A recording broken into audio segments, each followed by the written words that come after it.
ул günah seni хыянат кыла. Хыянат кылу беләсезме нәрсә ул? Хыянат кылу. Ягъни сүзендә тормый. Кирәк вакытта ул сине нәрсә эшли? Не сата. Кирәк вакытта менә сиңа хәзер кирәк инде. Шул вакытта сата ул сине. Һәм günah та сине хыянат кыла. Кайчан хыянат кыла? Үлем кенә килеп җиткәчтән соң. Үлем кенә килеп җиткәчтән соң ул сине хыянат кыла. Менә берсе эшә торган булган. Моны инде китапларда язалар, галимнәр инде. Хәзер дә юша абыйлар инде беләләр аны. Эшә торган булган. Һәм үлер алдыннан анарга килгәннәр дә әйткәннәр: "Ла илаһа иллаллаһ" дип әйтеп, гадәттәге шәйендә сөннәт булып тора пәйгамбәребезнең. Ул нәрсә дип әйткән? Миңа бер яртыны бирегез әле, яртыны бирегез әле, яртыны бирегез әле дип шулай үлеп киткән. Ә пәйгамбәребез нәрсә ди? Кем ничек үлә кыямәт көндә? Шулай ук кубарыла ди. Һәм менә шул сүзләр белән кубарылу бик начар нәрсә. Икенче кешегә шулай ук килгәннәр дә әйткәннәр: "Ла илаһа иллаллаһ" дип әйтегез дип. Ул инде сәүдәгәр булган, күңелендә гел сәүдә турында әйләнгән, малы кулында булмаган нәрсә. Аны тиге кибеттәге акчаны тигенәрдән алып килегез әле, аны тиге йортны сатыгыз тигенәргә, аны тигендә җир бар, аны шешергә кирәк, аны тигендә тиген нәрсә, шуны әйтә үлеп киткән. Һәм менә якын гына булган бер хәл, бер хатын-кыз үлгән. Хатын-кыз үлгән дә монага юучы чакырганнар. Беренче юучы килгәндә кергән, битен ачсак. Битен ачса, түзә алмыйча чыгып киткән. Түзә алмыйча чыгып киткән. Юк, мин аны югалмыйм, юмыйм дип чыгып киткән.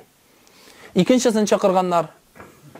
Икенчесе дә юа башлагач, битен ачып караса, күргәндә бу хәлне түзә алмыйча чыгып киткән. Өченчесе дә шулай ук чыгып киткән. Дүртенчесен чакырганнар да бүлмәгә бикләп куйганнар мәйет белән бергә. Ну нәрсә эшләргә? Булса да чыгып китә бит инде шуның хәлен күргәч.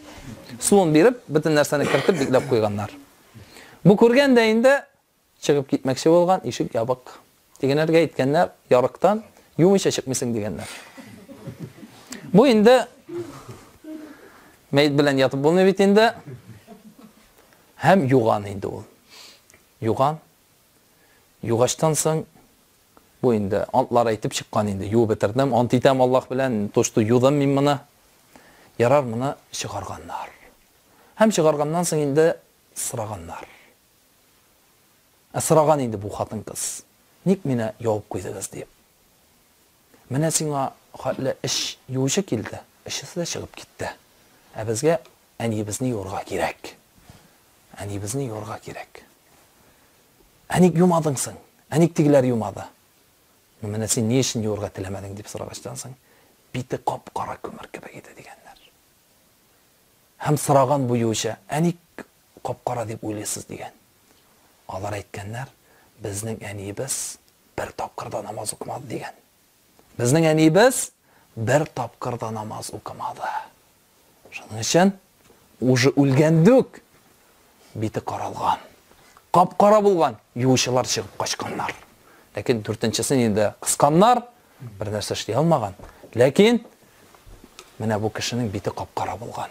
Шуның өчен менә бу үлем халәтендә, үлем алдында гынах нәрсә эшли? Хыянат кыла. Ә намазны калдыру ул гынахмы, әллә гынах түгелме? Ул олы гынахмы, әллә кеше гынахмы? Ха? Олымы кешеме? Олы гынах. Бик олымы, әллә уртача олымы? Бик олы гынах. Бик олы гынах. Иң олы гынах инде ул Аллаһ Тәгалә белән ширк кату.